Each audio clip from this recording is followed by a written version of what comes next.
بسم الله الرحمن الرحيم اللهم صل على محمد وآل محمد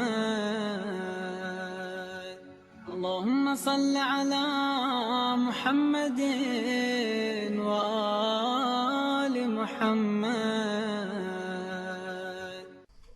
اعوذ باللہ من الشیطان اللعین الرجیم بسم اللہ الرحمن الرحیم الحمد للہ وکفا وسلام علی عبادہ الذین اصطفیٰ. درود بھیجیے محمد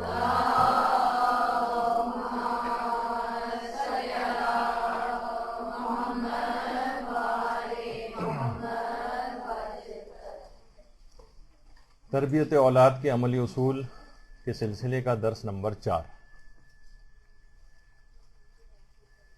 پچھلی بار گفتگو یہاں تک پہنچ چکی تھی کہ وہ عورت جو اب تک ایک عام عورت تھی، اس بچے کے بطن میں آتے ہی اب وہ ایک باعظمت ماں اسی طرح سے بن گئی ہے کہ جس طریقے سے پیدا ہونے کے بعد بچے کی تربیت کرنے والی. اب یہ اتنی ہی باعظمت بن گئی ہے کہ جس طرح سے ایک عورت جو کہ پیدائش کے بعد بچے کی تربیت کرتی ہے وہ ایک باعظمت ماں بن جاتی ہے. اب اس عورت کے اوپر یہ ڈیپینڈ کرتا ہے، کیونکہ اس کے قدموں تلے اب جنت آ چکی ہے. اب چاہے تو یہ اچھی تربیت کر کے اپنے بچے کو جنت میں لے جائے، خواہ اسے بے تربیت چھوڑ کر اس کو جہنمی بنا دے. اس ماں کا اتنا زیادہ مقام بن گیا ہے کہ تمام انسان، تمام اولیاء، تمام حکماء، تمام انبیاء سب اس کو ماں کہتے ہیں اور اسی کی گود میں پلتے ہیں. درود بھیجیے محمد وعلی محمد.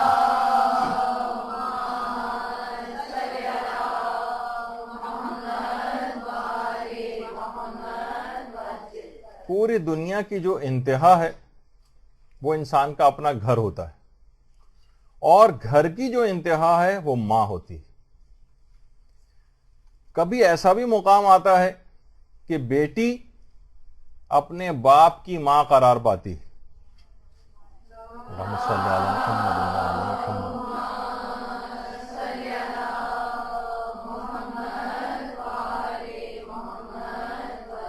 یعنی اولاد تو ایک طرف رہی، وہ کبھی ماں کی طرح سے اپنے باپ کے لیے شفیق و مہربان ہو جاتی ہے. اچھا، یہ جو شکم میں آنے والا بچہ ہے یہ خدا کی طرف سے والدین کے لیے اور خاص طور پر اس ماں کے لیے ایک امتحانی پرچہ ہے. اب جتنے بچے پیدا ہوتے چلے جائیں گے اتنے ہی زیادہ سمجھیں ایگزامینیشن پیپرز بڑھتے چلے جائیں گے. جتنے بھی بچے ہوں گے اب یہ سمجھیے کہ یہ ایگزامینیشن پیپر ہے اور سارے امتحانات میں پاس ہونا ہے.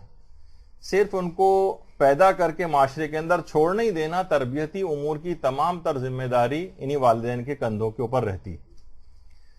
اب یہ جو اس کے شکم میں جو آیا ہے ننھا سا خلیہ یا کوئی سیل یا کوئی جرثومہ، یہ فقط ایک جرثومہ یا ایک سیل یا جو فیٹس ہے، یہ جو ابتدا ہے اس کی، یہ ایک مکمل شخصیت کا نقطہ آغاز ہے. اب اس کا اجر و ثواب بہت زیادہ بڑھ گیا. دیکھیے، عورتوں کو عام طور پر، آپ لوگ تو خیر واقف ہو گئی ہیں، لیکن عام عورتوں کو گھریلو کام کاج کی خاص معرفت نہیں کہ کتنا عظیم ثواب ملتا ہے. اب حاملہ کی 2 رکعت نماز غیر حاملہ کی 80 رکعت سے افضل ہو جاتی ہے. اب یہ جو عورت ہے جو اپنے بچے کو دودھ پلاتی ہے، ہر بوند جو وہ پلاتی ہے اس کے بدلے ایک نیکی اس کے لیے لکھی جاتی ہے. شوہر پریشان حال، تھکا ماندہ گھر آتا ہے، اس کو خوش آمدید کہتی ہے، نصف جہاد کا ثواب اس عورت کو دیا جاتا ہے. اور اگر یہ عورت بچے کے رونے کی وجہ سے ساری رات سو نہ سکے تو اسے 20 غلاموں کو آزاد کرنے کا اجر دیا جاتا ہے. اور یہ ذکر خدا کرتے ہوئے اگر گھر میں جھاڑو دے، آج کل تو یہ تصور نہیں ہے، عام طور پر سوچا جاتا ہے کہ یہ بہت ہی کوئی گندا قسم کا کام ہے، لیکن اس کو جب بھی ایسی ذرا خراب سی ہم نے اس میں تصویر بھی آپ کو دکھائی ہے کہ گھریلو کام کاج ظاہر ہے کہ وہ 16 سنگھار کر کے تیار ہو کے تو نہیں کیے جا سکتے. اگر ذکر خدا کرتے ہوئے گھر میں جھاڑو بھی دے تو خانہ کعبہ کے اندر جھاڑو دینے کا ثواب اس کو دیا جاتا ہے. اللہم صلی علی محمد وعلی آل محمد.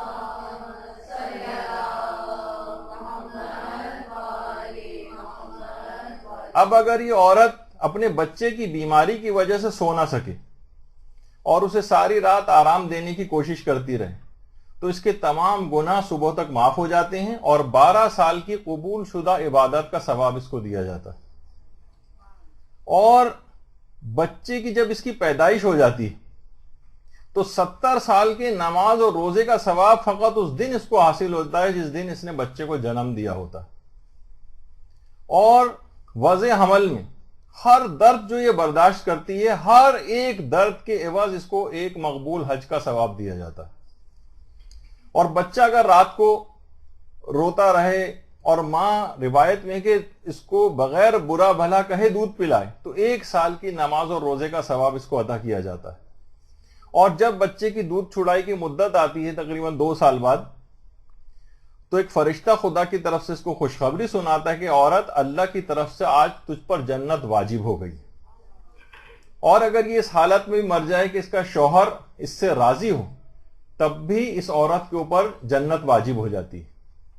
اور جو جتنے بھی ثواب اس کے بتائے گئے ہیں کہ گھر کی چیزوں کو اگر یہ قرینے سے رکھے تو خدا اس کے اوپر اپنی نظر رحمت ڈالتا ہے.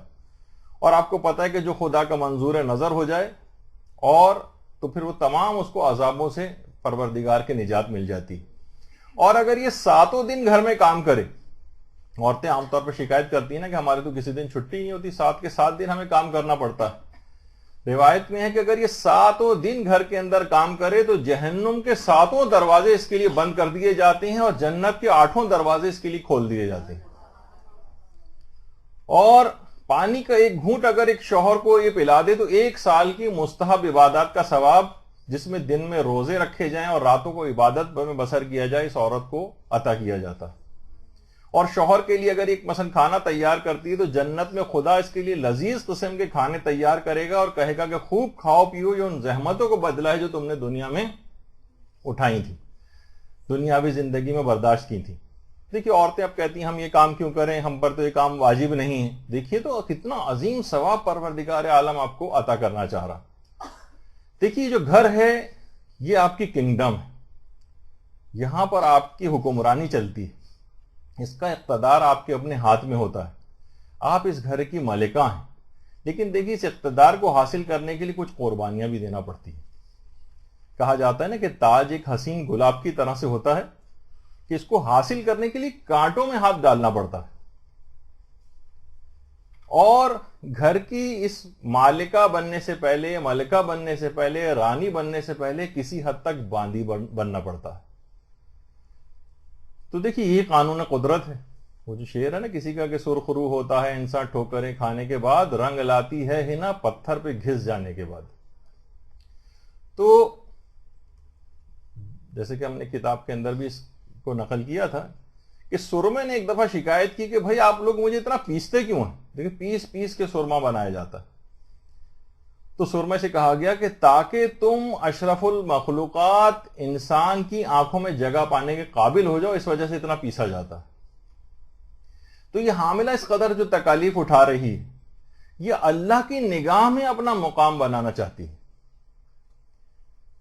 تو آج کل یہ والے بھی نعرے لگنے شروع ہو گئے ہیں، اور خود مدرسے کا جو فیس بک پہ اکاؤنٹ ہے اس میں مختلف لوگ، خواتین بھی سوالات پوچھتی ہیں اگر ہم شادی نہ کریں، شادیوں سے بیزاری، کون یہ بکھیڑے جو ہے پالے اور ہم آزاد رہنا چاہتے ہیں. اور اس قسم کے ڈرامے بھی آج کل بنائے جا رہے ہیں. تو دیکھیے معیار جو ہے نا وہ آخرت کی کامیابی ہے، دنیا کی کامیابی نہیں. آخرت کی کامیابی، اصحاب الجنت هم الفائزون، یعنی اصلاً دیکھا جائے تو اگر آپ کو جنت مل جاتی ہے، رضائے پروردگار آپ کو حاصل ہو جاتی ہے، تب کہا جائے گا کہ آپ کامیاب ہیں. کامیابیاں یا عورت کی کامیابی یہ نہیں ہے کہ وہ کالجوں اور یونیورسٹیز سے ایسی ڈگریاں اور ڈپلومے حاصل کرے جو اب خود مردوں کے حق میں بھی بیکار ہو چکے. یقیناً اس کے خلاف بات نہیں ہو رہی، لیکن اس کو کامیابی سمجھا گیا، جبکہ کامیابی یہ نہیں ہے، کامیابی فقط آخرت کی کامیابی ہے۔ پیغمبر یہ بھی جملہ ارشاد فرماتے تھے ختمی مرتبہ، اللہم صلی علی محمد و علی محمد،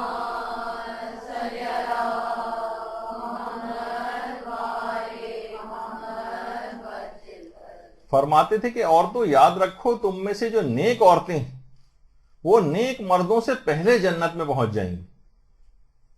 یہ لیڈیز فرسٹ، یہ جنت کے اندر بھی رہے گا۔ اور یعنی اب دیکھا جائے تو کون سی کامیابی ایسی ہے اور تمغہ ہے جو آپ حاصل کرنا چاہتی ہیں، جنت میں مردوں سے پہلے تو پہنچ رہی ہیں۔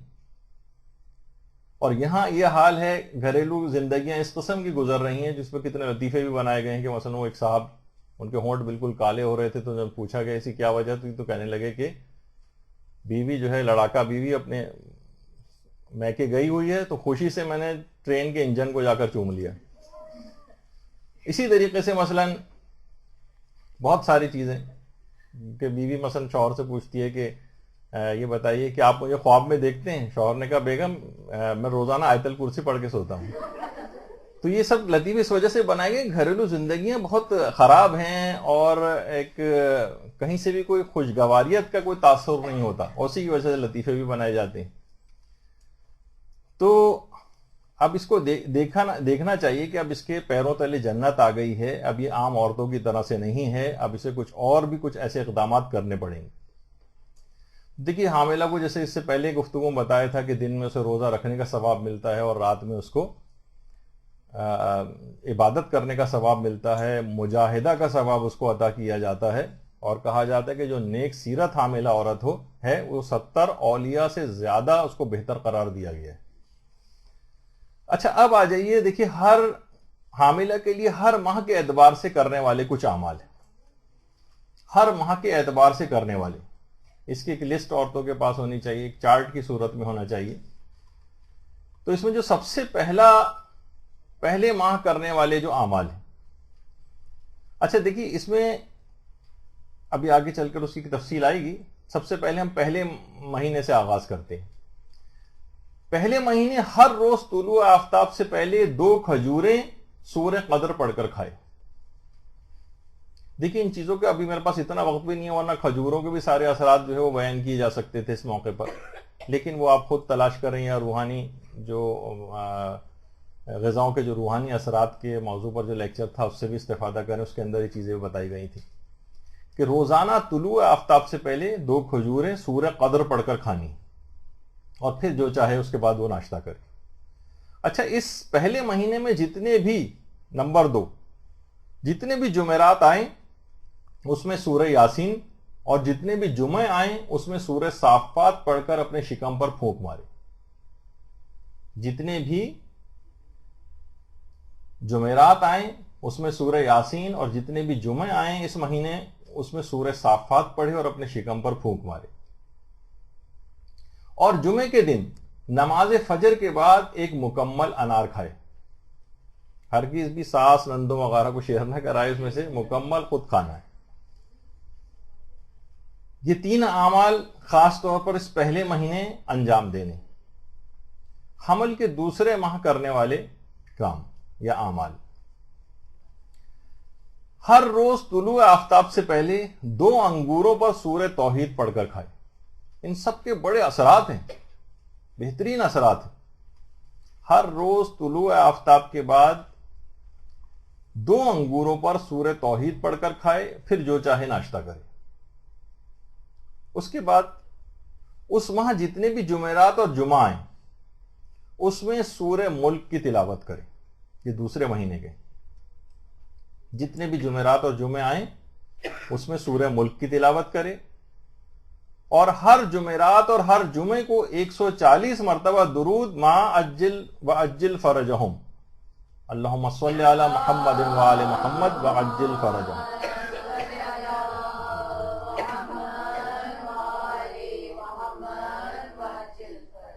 140 مرتبہ ہر جمعرات کو اور ہر جمعے کو درود اس تفصیل کے ساتھ پڑھنا۔ اس کے بعد حمل کا تیسرا مہینہ شروع ہوگا۔ اس تیسرے مہینے میں ہر روز طلوع آفتاب سے پہلے ایک سیب پر آیت الکرسی پڑھ کر کھائے اور اس کے بعد جو چاہے ناشتہ کرے. طلوع آفتاب سے پہلے ایک سیب پر آیت الکرسی، یہ تیسرے ماہ کرنا ہے. اور اس مہینے جتنے بھی جمعرات اور جمعے آئیں اس میں سورہ آل عمران کی تلاوت کرنا ہے. سورہ آل عمران کی تلاوت. اچھا، اور تیسری چیز، ہر جمعرات اور ہر جمعے کو اس میں بھی 140 مرتبہ درود پڑھنا ہے وَعَجِّلْ فَرَجَهُمْ کے ساتھ. یہ تیسرا عمل ہے. اس کے بعد جب چوتھا مہینہ شروع ہوگا حمل کا، اس میں سب سے پہلا جو عمل ہے وہ ہے کہ ہر روز طلوع آفتاب سے پہلے 2 انجیروں پر سورہ والتین پڑھ کر کھائے اور اس کے بعد جو چاہے ناشتہ کرے. لیکن ان چیزوں کی بہت اہمیت ہے، بہت اہمیت ہے. کھانے پینے کی چیزوں کی بہت اہمیت ہے، اور کھانے پینے کی چیزوں کے اوپر ان سوروں کو پڑھنے کی بڑی اہمیت ہے. اس میں خاص تاثیر ہو جاتی ہے پیدا. دیکھیے یہ جو اعمال ابھی آپ کو بتائے جا رہے ہیں، ان میں کچھ روایات سے ثابت ہیں، کچھ علماء کے اقوال سے ثابت ہیں، اور کچھ عملیات کے جو ماہر علماء ہیں انہوں نے باقاعدہ اپنے آبزرویشن سے چیزیں نکالی اور ان سب کو ملا کر جو ہے آپ کو بتایا جا رہا ہے. تو ہر روز طلوع آفتاب سے پہلے 2 انجیروں پر سورہ والتین پڑھ کر کھائے، اور اس ماہ جتنے بھی جمعرات اور جمعہ آئیں ان میں سورہ دہر کی تلاوت کرے. سورہ دہر کی. اور تمام نمازوں میں، یعنی حمل کے چوتھے مہینے جتنی بھی نمازیں پڑھیں ان میں کم سے کم ہر روز کی ایک نماز میں سورہ قدر کی تلاوت ضرور کرے. اور عام طور پر تو یہ عام طور پہ لوگ رائج ہی ہے، اور سورہ قدر بہت زیادہ رائج ہے کہ لوگ اس کو نمازوں میں پڑھتے ہی ہیں، لیکن اہتمام کرنا ہے اس کا. اور جس وقت 4 مہینے گزر جائیں اس کے بعد شوہر و بیوی قبلہ رخ ہو کر آیت الکرسی کی تلاوت کریں. دیکھیے 4 مہینے کے بعد روح پڑ جاتی ہے، اور روح پڑتے ہی اس کا آغاز آیت الکرسی سے ہو رہا ہے. شوہر و بیوی قبلہ رخ ہو کر آیت الکرسی کی تلاوت کریں. اس کے بعد جب 5واں مہینہ شروع ہوگا تو اس 5ویں مہینے کے جو اعمال ہیں اس میں بھی یہ کہ ہر روز طلوع آفتاب سے پہلے ایک انڈے پر سورہ الحمد پڑھ کر کھائے. یہاں اب کہے بغیر بات نہ رہ جائے کہ انڈا کھانا مکروہ نہیں ہے، بالکل جائز ہے، حلال ہے، مباح ہے. انڈا کھانے میں کوئی کراہیت نہیں ہے کچھ لوگوں کا، جیسے کہ کچھ باتیں مشہور ہو گئی. اچھا، اس کے بعد اس مہینے میں 5ویں مہینے میں جتنے بھی جمعرات اور جمعہ ہیں ان میں سورہ فتح کی تلاوت کرنی ہے. سورہ فتح. اور تمام نمازیں جو بھی اس مہینے میں انجام دیں گی فی روز کے حساب سے روزانہ کی ایک نماز میں کم سے کم سورہ نصر کی تلاوت ضرور کرنی. اذا جاء نصر اللہ والفتح، کسی نہ کسی ایک نماز میں ضرور کرنی ہے. 5ویں مہینے اور اس کے بعد شوہر و بیوی بآواز بلند قرآن کی تلاوت کریں. یعنی اس کے بعد کے جتنے بھی دن گزریں گے وضع حمل تک شوہر و بیوی دونوں، اب کہا جاتا ہے کہ جب 5واں مہینہ شروع ہوتا ہے تو بچہ سننے کے قابل ہو جاتا ہے. بچہ سننے کے قابل ہو جاتا ہے. اب بآواز بلند تلاوت قرآن کرنی ہے. اب 6واں مہینہ شروع ہو رہا ہے. 6 مہینے میں ہر روز طلوع آفتاب سے پہلے ایک انار پر سورہ فتح پڑھ کر کھائے اور اس کے بعد جو چاہے ناشتہ کرے. اور اس مہینے جتنے بھی جمعرات اور جمعہ ہیں ان میں سورہ قدر کی تلاوت کرے، سورہ واقعہ کی تلاوت کرے. جتنے بھی جمعرات اور جمعہ ہیں ان میں سورہ واقعہ کی تلاوت کرے. اور رات کی کسی ایک نماز میں سورہ والتین کی تلاوت ضرور کرے. رات کی کسی بھی ایک نماز میں مغرب اور عشاء میں سے سورہ والتین کی تلاوت کرے. اگرچہ مکروہ ہے، اگر کسی کو یاد نہ ہو تو وہ دیکھ کر بھی پڑھ سکتی ہے. حمل کا جب 7واں مہینہ شروع ہو تو روزانہ ناشتے سے پہلے سورہ یاسین کی تلاوت کرے اور پھر اس کے بعد جو چاہے ناشتہ کرے. اور اس مہینے میں جتنے بھی جمعرات آئیں اس میں سورہ یاسین، اور جتنے جمعہ آئیں اس میں سورہ ملک کی تلاوت کریں. جتنے جمعرات آئیں ان میں سورہ یاسین، جتنے جمعہ آئیں ان میں سورہ ملک کی تلاوت کرنی. اور ہر جمعرات اور جمعے کو 140 مرتبہ درود وَعَجِّلْ فَرَجَهُمْ اس کو پڑھیں. اللہم صلی علی محمد.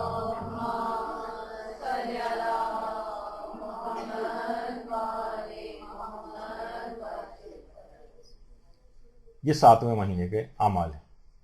اس کے بعد جب 8واں مہینہ شروع ہو تو 8ویں مہینے کے اندر ہفتہ اتوار پیر منگل بدھ جمعرات جمعہ خاص طور پر کچھ سورہ ہیں جو ذرا 10 دفعہ پڑھنے.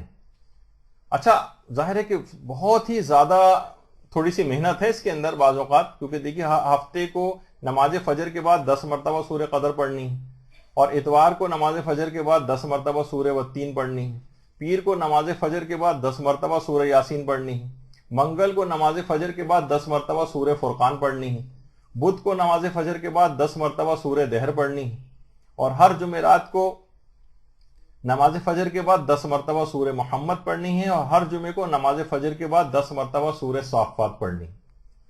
تو دیکھا جائے اس میں کچھ سورہ ایسے ہیں جو ذرا نسبتاً تھوڑی سی زحمت ہوگی، ذرا بڑے ہو جائیں گے، لیکن اگر پورے دن میں کر کے اس کو ڈیوائڈ کر کے پڑھ سکیں تو پڑھ لیں، ورنہ بالکل ممکن نہ ہو تو 3 دفعہ، ورنہ 1 دفعہ تو کم سے کم ضرور پڑھ لینا چاہیے بڑے سوروں کو.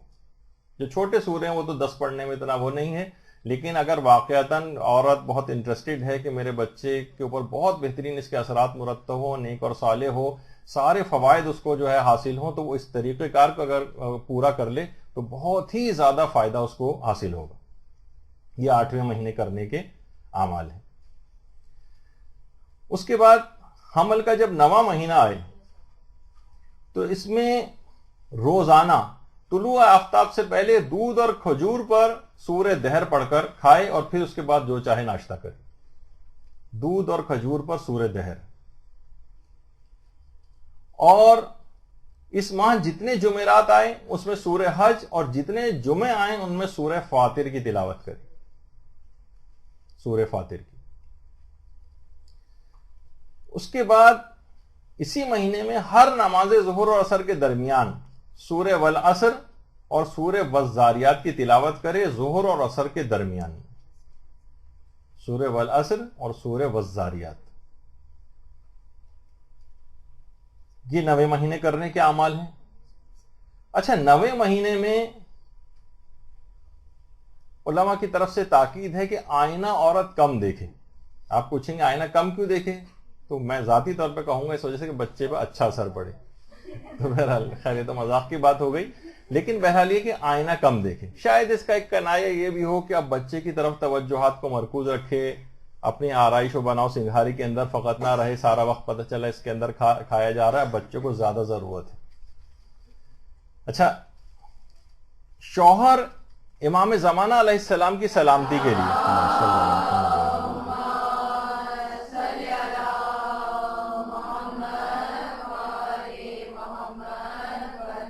ایک جانور قربان کروائے، اور اس کے گوشت کا ایک حصہ یہ حاملہ بھی کھائے، اس کو کھلائے لا کر. اب کسی بھی طریقے سے پکا کر کھائے، کسی بھی عنوان سے غذا کے طور پر امام زمانہ کی سلامتی کے لیے ایک جانور قربان کروانے کے بعد اس کا کچھ گوشت شوہر حاملہ کو کھلوائے.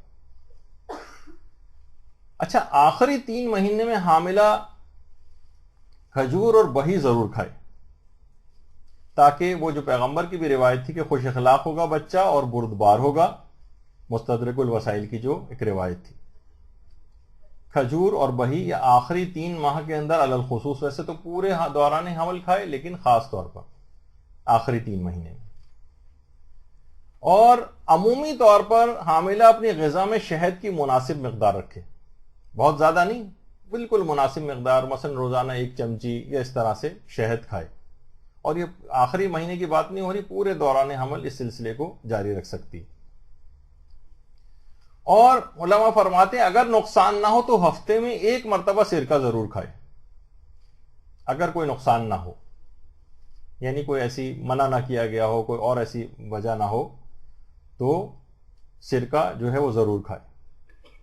اور وحی کے متعلق ایسے تھا کہ یہ عقل اور دانائی کو بڑھانے والی چیز ہے، ہمارے 8ویں امام امام علی رضا علیہ الصلوۃ والسلام نے بات بیان کی۔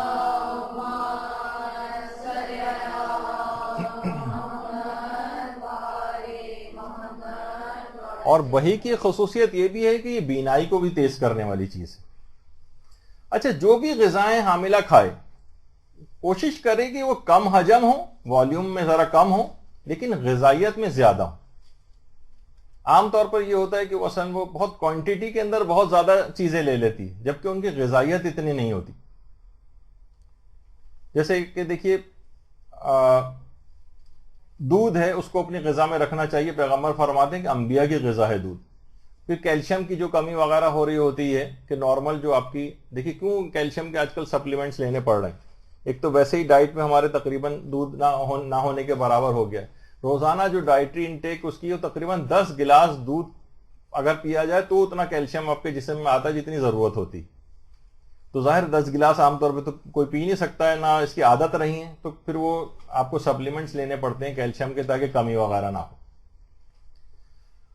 اور ہر روز 21 مرتبہ بسم اللہ الرحمن الرحیم، رحمان اس میں اردو والے طریقے سے لکھ دیا گیا، لیکن روزانہ 21 مرتبہ بسم اللہ پڑھ کر چند دانے کشمش کے کھائے، کیونکہ یہ آپ کو پچھلی مرتبہ بھی بات بتائی گئی تھی کہ کشمش کی خصوصیت یہ ہے کہ انسان کے باطن کو پاکیزہ بناتی، تاکہ یہ پیدا ہونے والا بچہ یہ پاکیزہ فطرت کا پیدا ہو۔ اچھا، خاص طور پر اس پورے زمانے حمل میں عورت کو چاہیے کہ وہ امام زمانہ علیہ الصلوۃ والسلام سے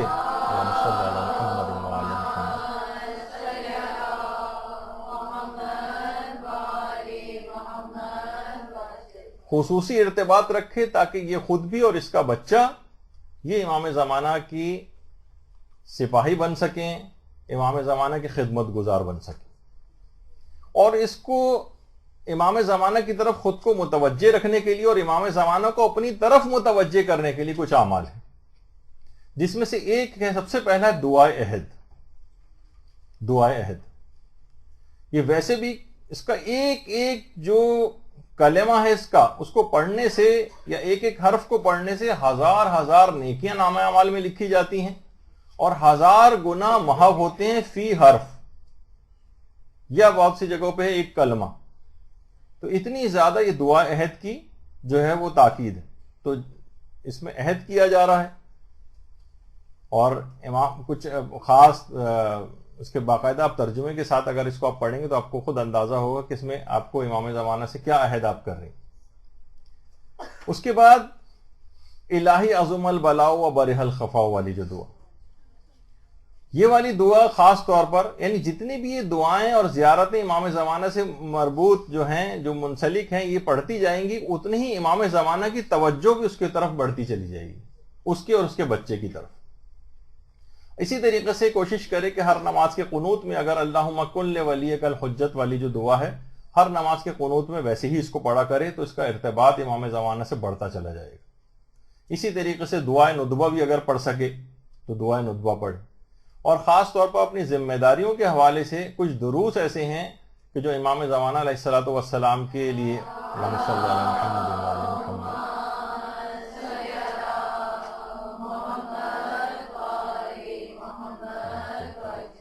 جس میں امام زمانہ سے کے سلسلے میں ہماری ذمہ داریاں بتائی ہوئی ہیں۔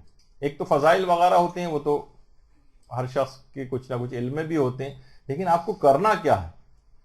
زمانے حمل گزرنے کے بعد اس بچے کو امام زمانہ کے سپاہی بنانے کے لیے اس کو کیا کرنا چاہیے؟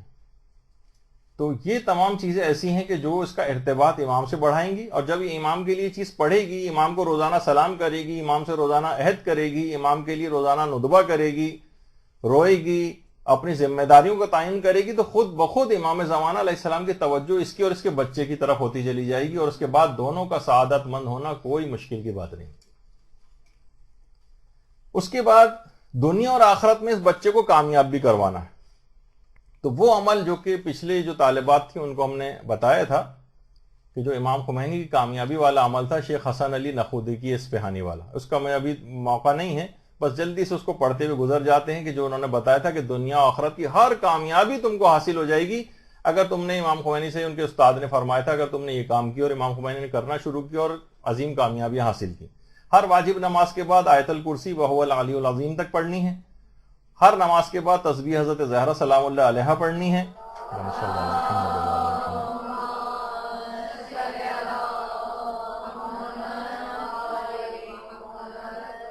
3 مرتبہ سورہ توحید پڑھنی ہے، اور 3 مرتبہ آخر میں تمام اعمال کو کرنے کے بعد 3 دفعہ درود پڑھنا ہے، اور 3 مرتبہ سورہ طلاق کی تیسری آیت کا آخری جز اور چوتھی آیت سورہ طلاق کی وَمَن يَتَّقِ اللَّهَ يَجْعَل لَّهُ مَخْرَجًا والی یہ پڑھنی۔ یہ ہر نماز کے بعد معمول بنا لے تو یہ عورت اور اس کا بچہ دنیا اور آخرت کی ہر کامیابی ان کو حاصل ہو جائے گی۔ اچھا، اب کچھ اعمال ایسے ہیں جن کے متعلق علماء فرماتے ہیں کہ یہ دوران حمل جو 9-10 مہینے کا جو پورا پیریڈ ہے، عام طور پر 9 مہینے کے اندر زیادہ تر پریگنینسیز نہیں ہوتی، ڈیلیوری نہیں ہوتی، بلکہ 10ویں مہینے میں ہوتی ہیں۔ یعنی اس لحاظ سے اگر ہم ہفتے کو کیلکولیٹ کریں کہ اس میں کتنے آئیں گے ویکس، تو تقریباً 40 ہفتے بنتے ہیں۔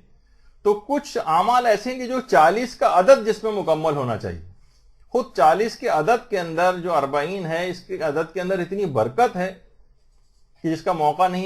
ایک وقت پچھلے دروس کے اندر کچھ ٹائم ایسا تھا جس میں ہم نے 40 کے عدد کی جو خصوصیات تھیں وہ بھی بتائی تھی، جو آج تو موقع نہیں ہے اس کا۔ تو 40 ہفتے بنتے ہیں۔ اب یہ پورے یہ جو اعمال بتائے جا رہے ہیں یہ پورے دوران حمل 40 مرتبہ ہو جائیں۔ اب چاہے پہلے دن سے لے کر 40 دن میں عورت مکمل کر لے، یا ہر ہفتے ایک ایک کر کے اور 40 ہفتوں میں مکمل کرے اور اس کے بعد آرام سے بیٹھی رہے۔ ایک آدھ عمل ایسے ہیں کہ جس کے اندر یعنی کنٹینیوٹی کے ساتھ کرنا ہے، روز کرنا ہے، وہ بھی آگے چل کر بیان ہوں گے، لیکن زیادہ تر اعمال ایسے ہیں جو اس پورے دوران حمل ہو جانے چاہیے 40 دفعہ، چاہے بیچ میں ہو جائیں، درمیان میں ہو جائیں، بس اس حمل کے دوران ہونے چاہیے۔ ان میں سب سے پہلا عمل ہے زیارت عاشورہ، جو اس پورے دوران حمل 40 مرتبہ پڑھ لینی چاہیے۔ علماء نے فرمایا جو 40 والے خاص طور پر عدد والی چیزیں اب آ رہی ہیں اور جو پہلے بھی ہیں، اگر ان کو واقعی کوئی ان کی پاسداری کر لے تو بہت قوی امکان ہے کہ یہ بچہ امام زمانہ کی فوج کے ہراول دستے میں شامل ہو جائے گا۔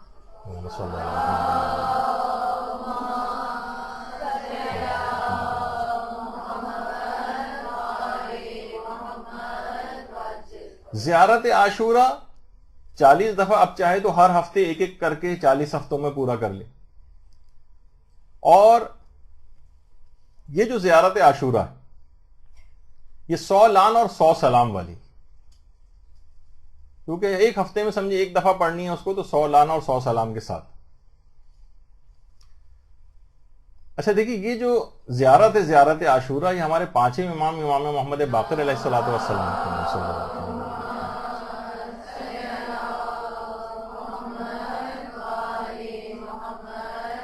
اپنے صحابی علقامہ کو تعلیم کی تھی۔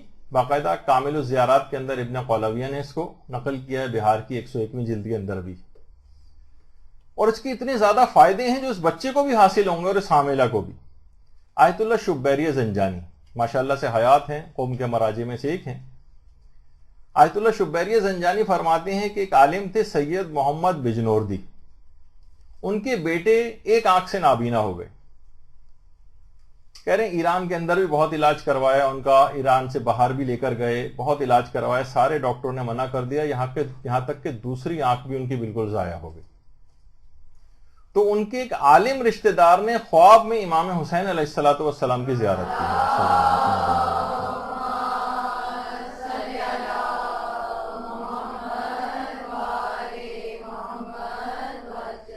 اور فرمایا کہ جو بھی زیارت عاشورہ پر مداومت کرے گا، یعنی ہمیشہ روزانہ اس کو پڑھتا رہے گا، اس کی آنکھیں ہمیشہ سلامت رہیں گی۔ اس لڑکے نے بھی پڑھنا شروع کیا، یہاں تک کہ اس کی جو ہر طرف سے مایوس ہو چکا تھا، اس کی دونوں آنکھوں کی بینائی واپس لوٹ آئی۔ تو اس سے پتہ چلا کہ زیارت عاشورہ کم سے کم یہ جو بچہ پیدا ہوگا اس کی آنکھیں بالکل صحیح سلامت رہیں گی آنکھوں کے لحاظ سے، یعنی اس کا ایک بڑا زبردست قسم کا اثر ہے جو کہ بیان ہوا ہے۔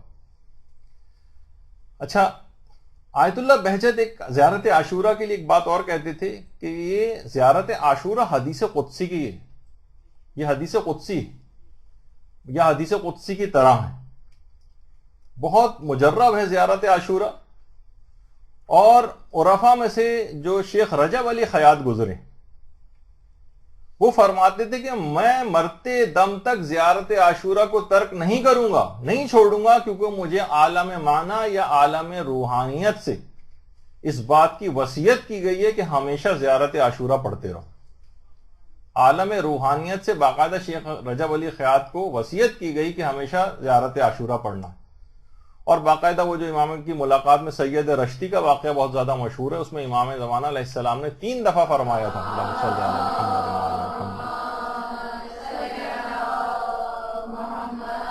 وعلی محمد. عاشورہ عاشورہ عاشورہ، یعنی زیارت عاشورہ زیارت عاشورہ زیارت عاشورہ 3 مرتبہ امام نے فرمایا تھا. یہ جو اگر حاملہ زیارت عاشورہ پڑھے گی اس دوران حمل، اس کی برکت سے حاملہ اور اس کا بچے کی عمر بہت طویل ہو جائے گی، بیماریاں اس سے دور ہوتی ہیں. اور عراق میں وہ وبا والی جو ایک واقعہ ہے وہ تو بہت ہی زیادہ زیارت عاشورہ کے حوالے سے مشہور ہے، جو شیخ عبد الکریم حائری جنہوں نے حوزہ علمیہ قم کی بنیاد رکھی تھی، انہوں نے اس واقعے کو سنایا ہے. ایک بہت عرصے پہلے میں نے واقعہ انہی سے منسوب کر کے سنایا تھا، جبکہ یہ اس کے راوی شیخ عبد الکریم حائری فرماتے ہیں کہ ہم جب وبا پھیلی ہوئی تھی بہت زیادہ، اور تو ہم سب لوگ آیت اللہ فشارکی کے گھر میں جمع تھے، آیت اللہ فشارکی، اور سب بہت پریشان تھے کہ ایک ایک گھر سے 5-5 6-6 جنازے روزانہ اٹھ رہے تھے، اتنے زیادہ وہاں پر وبا پھیلی ہوئی تھی. تو کہہ رہے ہیں اس وقت آیت اللہ محمد تقی شیرازی، وہ مرجع تقلید تھے، وہ اس گھر کے اندر آئے اور کہا کہ میں اگر ایک حکم دوں تو تم لوگ مانو گے؟ سب نے کہا ہم مانیں گے.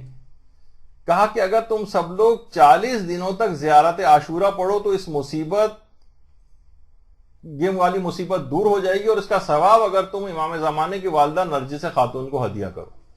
اللہم صلی علی محمد وعلی محمد.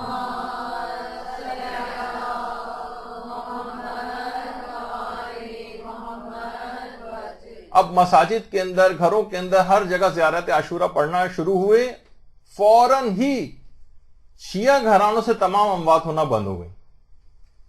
اچھا، اطراف میں ادھر ادھر غیر شیعہ افراد کی بھی اکثریت تھی، وہ دیکھ رہے تھے کہ ہمارے گھروں سے روزانہ جنازے اٹھ رہے ہیں، شیعوں گھروں سے جنازے بالکل نہیں اٹھ رہے. آیت اللہ تقی شیرازی کے پاس وہ لوگ آئے، کیا آپ لوگوں نے ایسا عمل کیا؟ انہوں نے یہ عمل ان کو بھی بتایا کہ آپ لوگ بھی اس عمل کو کریں.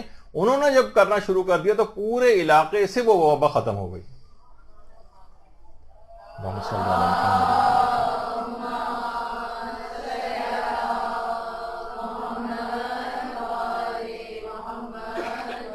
تو دیکھیے امام حسین علیہ السلام کی جو زیارت ہے، یہ زیارت عاشورہ، اس کو فقط اس طرح سے نہیں پڑھنا چاہیے کہ بس جس طرح سے کوئی مفاد کو حاصل کرنے کے لیے بس ہم نے پڑھا، اس کے بعد اس کو چھوڑ دیا، گناہوں میں فسق و فجور کے اندر زندگی ویسے ہی گزارتے رہے. بس ہمیں تو ایک وقتی مفاد لینا تھا، اور وہ مفاد پورا ہو جائے تو پھر ہمیں زیارت عاشورہ یا امام حسین سے معاذ اللہ کوئی اتنا زیادہ سروکار نہیں عملی زندگی میں.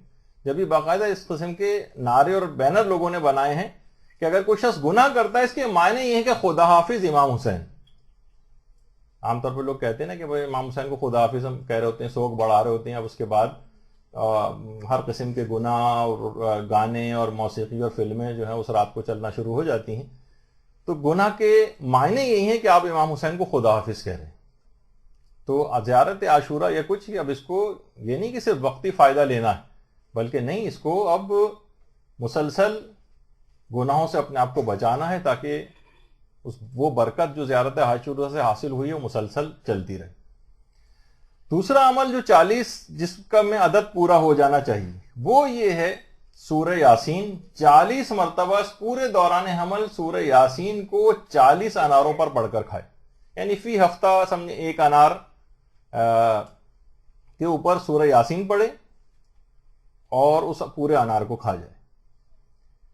یعنی سمجھیں کہ 1 ہفتے میں 1 انار کھانا ہے اس کو سورہ یاسین پڑھنے کے بعد. کیونکہ اتنا زیادہ دیکھیں اس کا ثواب اور فائدہ بھی کہ پیغمبر فرماتے ہیں 1 مرتبہ بھی جو سورہ یاسین پڑھ لیتا ہے تو اسے 10 بار ختم قرآن کا ثواب دیا جاتا ہے. بہت سی جگہوں پہ 12 بار مرتبہ ختم قرآن کا تذکرہ بھی. ایک دفعہ سورہ یاسین پڑھے گی 12 ختم قرآن کا اس کو ثواب عطا کیا جائے گا.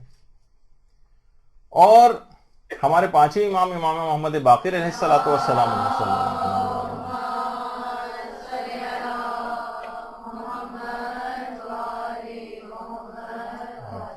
فرماتے ہیں اگر پوری زندگی میں ایک مرتبہ بھی سورہ یاسین تلاوت کر لی جائے تو اس کا ایک فائدہ تو یہ کہ وہ گھر کبھی بھی بدبختی اس کو نہیں دیکھے، بدقسمتی اس گھر میں نہیں آئے گی، وسواس کی بیماری سے وہ لوگ محفوظ ہو جائیں گے، اور کبھی کوئی سخت بیماری اس کو نہ لگے گی.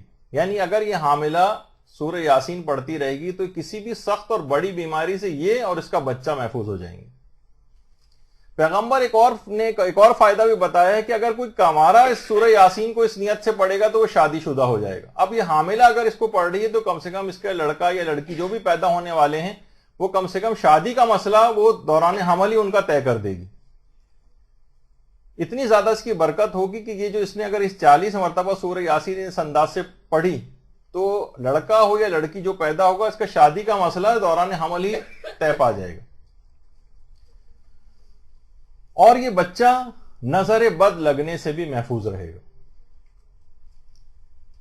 اور ایک اور بہت بڑا فائدہ سورہ یاسین کا یہ ہے کہ پیغمبر اسلام کی زیارت نصیب ہونے کا امکان بہت زیادہ بڑھ جائے گا.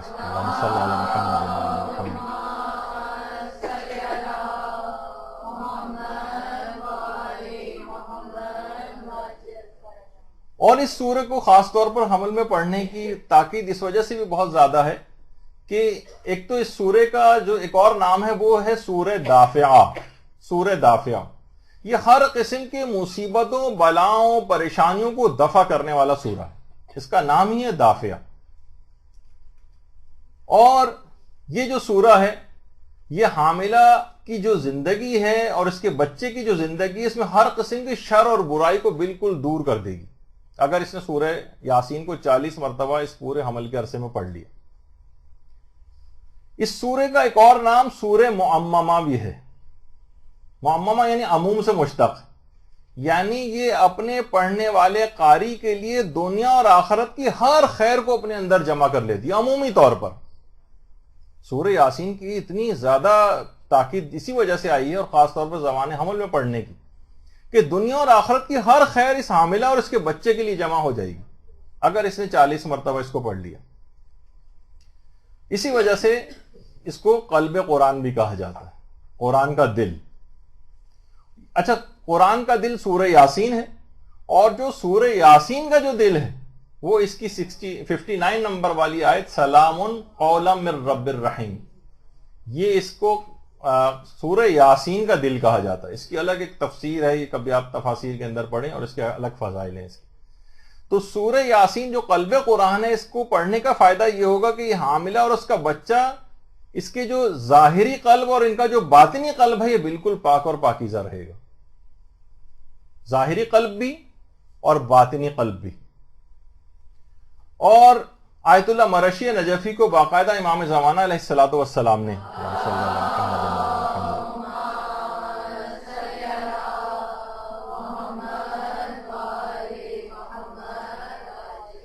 نماز فجر کے بعد سورہ یاسین پڑھنے کی تاکید کی تھی. خود امام زمانہ نے آیت اللہ مرشی نجفی کو نماز فجر کے بعد سورہ یاسین پڑھنے کی تاکید کی تھی. دیکھیے جتنے بھی قرآنی سورے ہیں حقیقتاً ہمارے سارے ائمہ اس کے بہت زیادہ عاشق تھے تلاوت قرآن کے، سے گھبرانا نہیں چاہیے. 40 سورہ یاسین کیسے پڑھیں گے اور 40 سورہ فرقان کیسے پڑھیں گے، تو بہت بڑے سورے لگ رہے ہیں کہ اتنی زیادہ دفعہ پڑھنا بہت مشکل لگ رہا ہے. ہمارے ائمہ اس قدر عاشق تھے تلاوت قرآن کے کہ امام حسین علیہ السلام نے تو نوک نیزہ پر تلاوت قرآن کرنے کے بعد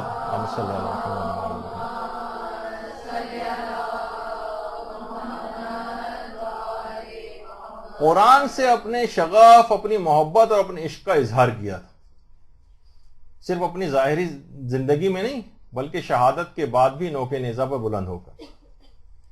تو یہ دو اعمال ہوئے جو 40 دفعہ پورے دوران حمل انجام پا جانا چاہیے. تیسرا عمل جو 40 مرتبہ ہونا چاہیے وہ ہے سورہ یوسف کی تلاوت. لیکن سورہ یوسف کی تلاوت 40 سیبوں پر یعنی فی ہفتہ ایک سیب پر سورہ یوسف پڑھے اور اس کے بعد اس کو تناول کرے. اچھا میں نے جیسے پہلے کہا کہ یہ بھی ہو سکتا ہے کہ 2-3 دن کا وقفہ دے کے اس کو عدد کو جلدی مکمل کر لے, ٹائم زیادہ ہو اور آرام سے اس کے لیے کوئی مشکل نہ ہو تو یہ اس طرح سے بھی مکمل کر سکتی ہے, ورنہ کم سے کم ایک ہفتے کے اندر ایک کا تو ایوریج رکھے. اس کا ایک فائدہ یہ ہوگا کہ اس کا جو بھی پڑھنے والا ہوتا ہے روز قیامت وہ حضرت یوسف کی مانند حسین بنا دیا جائے گا.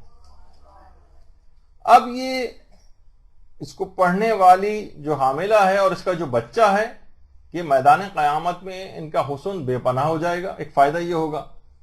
دوسرا فائدہ جو اس دنیا کے اندر بھی ہوگا وہ یہ کہ یہ حاملہ اور اس کا بچہ حضرت یوسف کی مانند گناہوں سے پاک دامن رہیں گے, ایک فائدہ یہ ہے اس کا.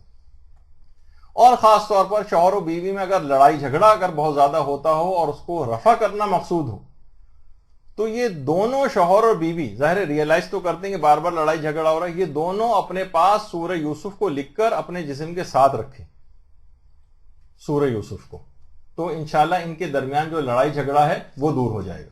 سورہ یوسف کو لکھ کر اپنے ساتھ رکھنا. تو یہ اس پورے دوران حمل 40 دفعہ ہو جانا چاہیے. پھر اس کے بعد جو 40 کا عدد پورا ہونا چاہیے وہ ہے زیارت جامع کبیر. یہ 40 مرتبہ ہو جانے چاہیے, یعنی وہ ایک ہفتے میں ایک کا حساب. اور بڑی والی زیارت جامع کبیرہ یا کبیر. اچھا دیکھیے امام زمانہ علیہ السلام کی تو بہت ساری زیارتیں ہیں. اللہم صلی علی محمد وعلی آل محمد.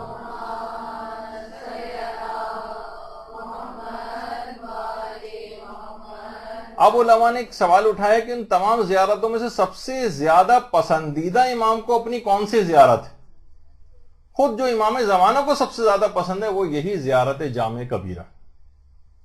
مفاتی میں بھی ہے اور امام زمانہ سب سے زیادہ اس زیارت سے خوش ہوتے ہیں. روز بھی چاہیں تو اس کو پڑھ سکتے ہیں, ضرور نہیں کہ صرف 40 دن تک پڑھیں, روزانہ پڑھتے چلے جائیں. اور زیارت جامع کبیرہ کی جو باقاعدہ علماء نے تو شرح اور تفاسیر کے اندر وہ تفاسیر بھی لکھی. اچھا اس زیارت کو اگر کوئی شخص پڑھتا ہے تو گویا اس نے تمام معصومین کی زیارت پڑھ لی, تمام معصومین کی زیارت کا ثواب اس کو ملتا ہے.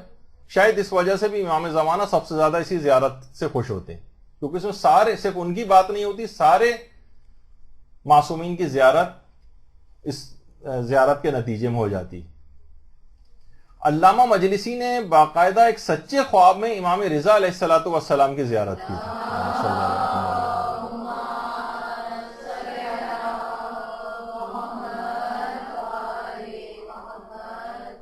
جس میں 8ویں امام نے علامہ مجلسی کو زیارت جامع کبیرہ پڑھنے کی تاکید کی تھی. زیارت جامع کبیرہ یہ باقاعدہ یہ ہمارے امام علی نقی علیہ الصلوۃ والسلام سے مروی یہ زیارت ہے, زیارت جامع. اللہم صلی علی محمد وعلی محمد. اچھا 8ویں امام کی یہ زیارت تو علامہ مجلسی کو خواب میں ہوئی تھی, سچے خواب میں. علامہ مجلسی کہتے ہیں مکاشفے میں, مکاشفہ کہتے ہیں گویا درمیانی سی کیفیت ہوتی ہے, گویا سو بھی نہیں رہے ہوتے, جاگ بھی نہیں رہے ہوتے, درمیانی سی ایک کیفیت ہوتی ہے. علامہ مجلسی فرماتے ہیں کہ میں نے مکاشفے میں امام زمانہ علیہ السلام کو خود اس زیارت کو پڑھتے ہوئے دیکھا تھا.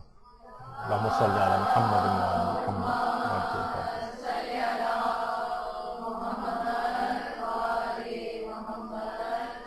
فرماتے ہیں کہ میں نے دیکھا کہ امام زمانہ اس زیارت کو پڑھنے میں مشغول ہیں, اور اس زیارت کو جب امام نے ختم کیا تو امام نے ایک جملہ فرمایا, کیا خوب زیارت ہے. تو زیارت جامع کبیرہ اور سارے معصومین کی زیارت کا ثواب اور سارے فوائد اس کے اس حاملہ اور اس کے بچے کو عطا کر دیے جائیں گے.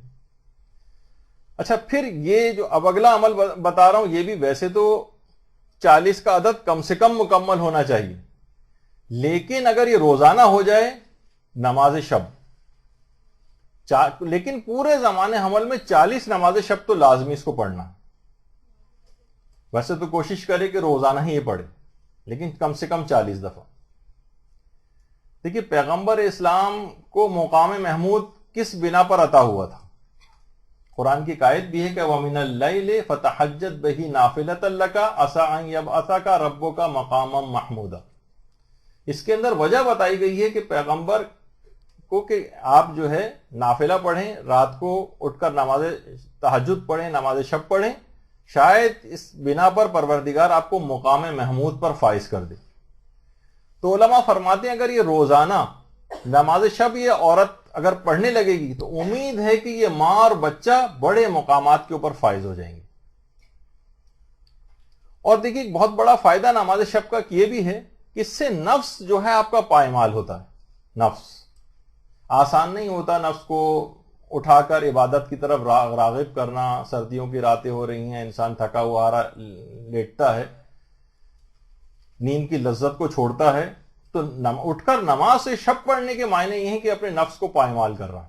اب یہ عورت اگر کم سے کم 40 دفعہ یا پورے زمانے حمل میں نماز شب کی پابندی کرتی تو اس کے معنی یہ ہیں کہ یہ اس کا جو پیدا ہونے والا بچہ ہے وہ بھی اپنے نفس کے ہاتھوں مغلوب نہیں ہوگا بلکہ ہمیشہ اس پر غالب رہے گا.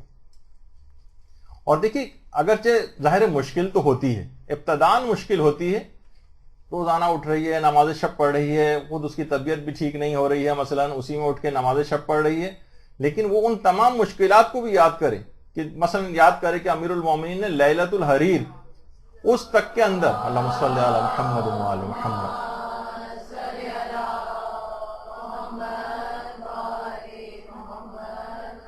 صفین کے اس میں لیلۃ الحریر کے متعلق کہا جاتا ہے کہ امیر المومنین نے 523 لوگوں کو تہ تیغ کیا تھا. 523 کتنے زیادہ مولا تھکے ہوئے تھے لیکن اس رات کو بھی نماز شب کو ترک نہیں کیا تھا.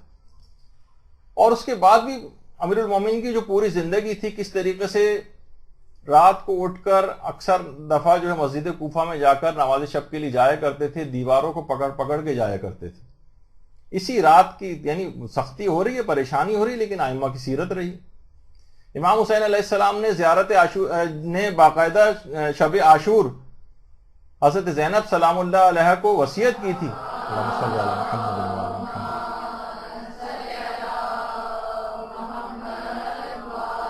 محمد کہ نماز شب میں دعا کرنے میں مجھے فراموش نہ کرنا. حضرت زینب سلام اللہ علیہ نے درود بھیجیے نا محمد و علی محمد.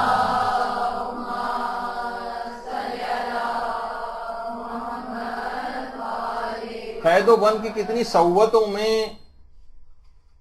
شام غریبہ تک میں نماز شب کو جو ہے انجام دیا. اور اسی طریقے سے حضرت زہرا سلام اللہ علیہ نے بھی تمام سختیوں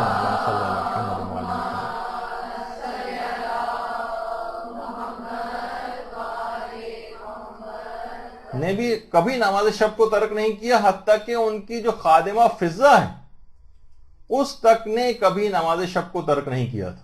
سختیوں میں، پریشانیوں میں، ہر صورت میں نماز شب کو انجام دیتے تھے. تو دیکھیے اس کا پڑھنے کے نام، اس کو نہ پڑھنے کے معنی یہ ہیں. علماء فرماتے ہیں کہ اس سے توفیقات سلب ہو جاتی ہیں. بدبختی کی علامت ہے کہ اگر کوئی شخص نماز شب نہیں پڑھتا. اور علماء یہ بھی کہتے ہیں کہ دیکھیے ہر نیک عمل کا ثواب مقرر ہے سوائے نماز شب کے. نماز شب کا ثواب مقرر کیا ہی نہیں گیا، یہ بالکل مخفی ہے، پروردگار جتنا چاہے دیتا چلا جاتا ہے. تو نماز شب کو بالکل ترک نہیں کرنا چاہیے. آیت اللہ بروجردی باقاعدہ فرماتے تھے، آیت اللہ حسین بروجردی آیت اللہ کوچانی کے متعلق فرماتے تھے کہ اتنے زیادہ نماز شب کے پابند تھے کہ ہر نماز شب کے قنوت میں دعائے ابو حمزہ سمالی پڑھا کرتے تھے. ہر نماز شب کے قنوت میں پتہ نہیں شاید 2.5 پارے کے برابر دعا ابو حمزہ سمالی.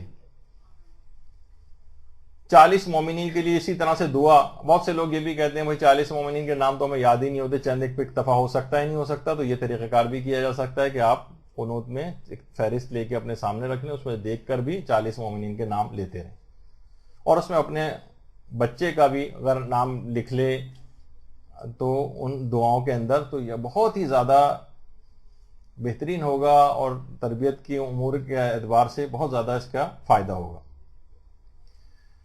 اچھا ایک اور فائدہ یہ ہوگا کہ اس حاملہ اور اس کا جو یہ بچہ ہے ان کی عمریں بہت طویل ہو جائیں گی. نماز شب کی بہت خصوصیت ہے کہ عمر کو بڑھاتی ہے. جب بھی ہمارے سارے مراجع کرام اور علماء کرام کی عمریں کافی زیادہ ہوتی ہیں اور نیکیوں کی توفیق حاصل ہوتی. اچھا یہ بچہ جو ہے، بچہ ہوگا، لڑکا ہوگا یا لڑکی ہوگی، یہ خوبصورت بھی پیدا ہوں گے اگر دوران حمل نماز شب کی پابندی کسنے کی. رزق جو ہے وہ بہت زیادہ ان کا وسیع ہوگا. اور کتنی ہی سختیاں کیوں نہ ہو، خود امام خمینی کی سیرت میں ملتا ہے کبھی بھی نماز شب کو ترک نہیں کرتے تھے. خواہ سفر میں ہوں، کسی بھی طرح کی مشکل ہو، نماز شب ضرور پڑھتے تھے.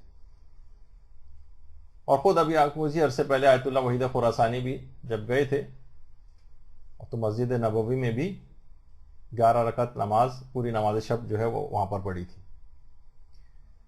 تو حالانکہ وہ ریاض الجنہ وغیرہ میں اتنا وقت بھی نہیں دے رہے ہوتے ہیں، لیکن بہرحال آغا نے اس طرح سے پڑھی.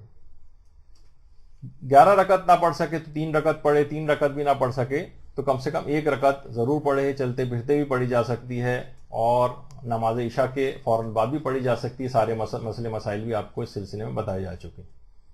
پھر ایک اور چیز جو 40 کا عدد مکمل ہونے کے لحاظ سے وہ ہے کہ کم سے کم اس پورے عرصے میں 40 مرتبہ دعائے توسل ضرور پڑھیں. یعنی ایک ہفتے میں 1 مرتبہ دعائے توسل، روز بھی پڑھے تو کیا کہنا.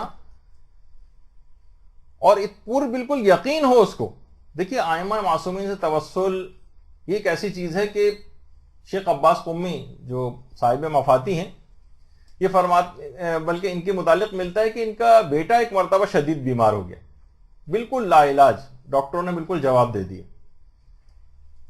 اچھا تھوڑے سے اس لحاظ سے مزاج کے اعتبار سے انہوں نے اسی وقت ایک کپ منگوایا یا ایک گلاس اور اس کے اندر اپنی انگلیوں کو گھمایا اور کہا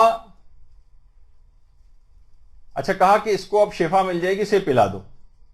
لوگوں نے پوچھا کہ آپ نے کون سی دعا پڑھی ہے؟ کہا کوئی بھی دعا نہیں پڑھی. اتنے طویل عرصے تک میں نے ان انگلیوں سے فضائل اہل بیت علیہ الصلوۃ والسلام میں نے لکھے ہیں.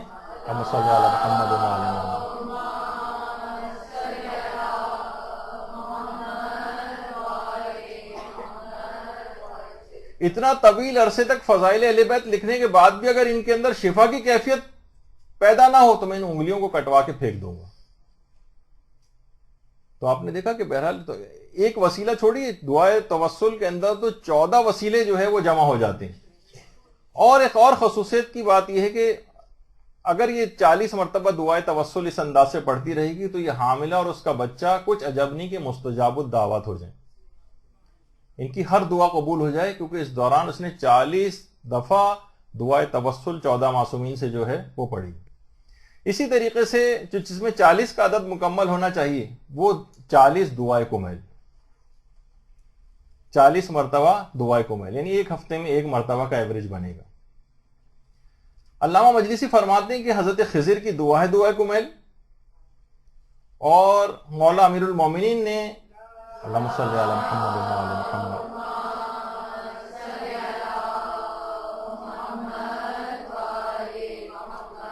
کمیل ابن زیاد کو یہ تعلیم کی تھی. ہر شب جمعہ اس کو پڑھا جاتا ہے.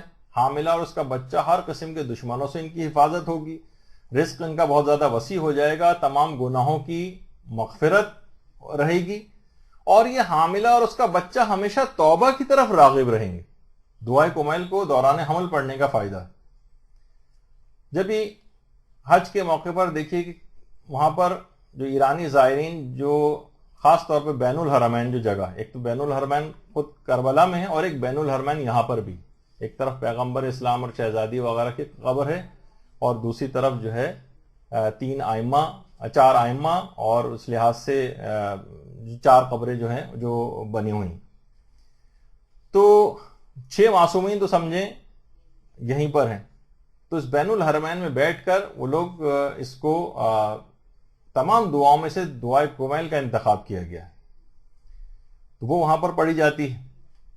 اور حتیٰ کہ مراجع تک آیت اللہ دست غیب دعائے کمیل باقاعدہ ان کا پروگرام ہوا کرتا تھا، اور اس کی بہت سی شرحیں جو ہیں وہ بھی لکھی گئی ہیں دعائے کمیل وغیرہ کی. تو اس کو بھی اس لحاظ سے پڑھنا چاہیے کہ اس کے پیغامات کیا ہیں، فقط عربی کے اندر پڑھتے ہوئے نہ جائیں. خاص طور پر اس دعا کو امیر المومنین نے شب 15 شعبان تعلیم کیا تھا کمیل کو، اور مسجد بصرہ کے اندر یہ دعا تعلیم ہوئی تھی مسجد بصرہ میں. اور یہ بھی حیرت انگیز بات ہے کہ کمیل نے فقط ایک دفعہ سن کر ہی اس پوری دعائے کمیل کو حفظ کر لیا تھا. بچوں کو بھی چاہیے کہ جو ہے ان کو دعائے کمیل زبانی جو ہے یاد ہونی چاہیے. تو بہرحال دعائے کمیل 40 کا جو عدد ہے یہ اس دوران حمل پورا ہو جانا چاہیے. اسی طرح سے 40 مرتبہ دعائے عہد، دعا عہد 40 مرتبہ، جس میں وہ والی دعا ہے جس میں زانوں پر ہاتھ مارا جاتا ہے اور بیعت کے الفاظ جو ہے وہ پڑھے جاتے ہیں. اچھا، پچھلے جتنے بھی اعمال بتائے گئے ہیں ان میں تو سب میں تھا کہ ہر ہفتے کا ایک ایوریج بنا لیں، جلدی بھی پڑھ سکتے ہیں، ایک ساتھ بھی پڑھ سکتے ہیں. لیکن دعا عہد کے متعلق علماء یہ کہتے ہیں کہ اس میں گیپ نہ دیں، اس میں مسلسل اس کو پڑھیں، پہلے دن سے لے کر 40ویں دن تک مسلسل پڑھتے ہوئے جائیں. اس میں گیپ نہیں دینا چاہیے دعا عہد میں. اور اس میں گویا حاملہ یہ کہتی ہے کہ یہ عہد میری طرف سے ہے، میرے والدین کی طرف سے ہے، میری اولاد کی طرف سے ہے، میرے نسل کی طرف سے ہے.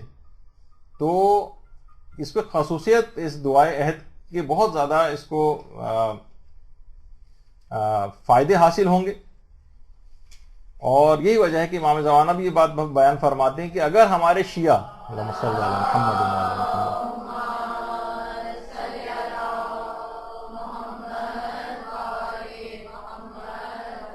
اپنے عہد و پیمان کی پاسداری کریں تو ہماری طرف سے ان سے ملاقات میں ہرگز تاخیر نہ ہو،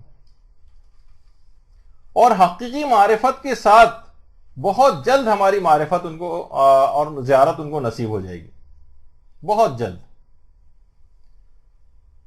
اچھا، اب دیکھیں جب امام کی اس کے نتیجے میں دعائت کے نتیجے میں زیارت نصیب ہوگی تو ہم نے پچھلی دفعہ بھی کہا تھا کہ حاملہ اچھے نیک اشخاص کے چہروں کی زیارت کرے تو اس دوران اگر امام زمانہ علیہ السلام کے رخ زیبا کی اس کو زیارت ہو گئی، اللہم صلی علی محمد وعلی محمد،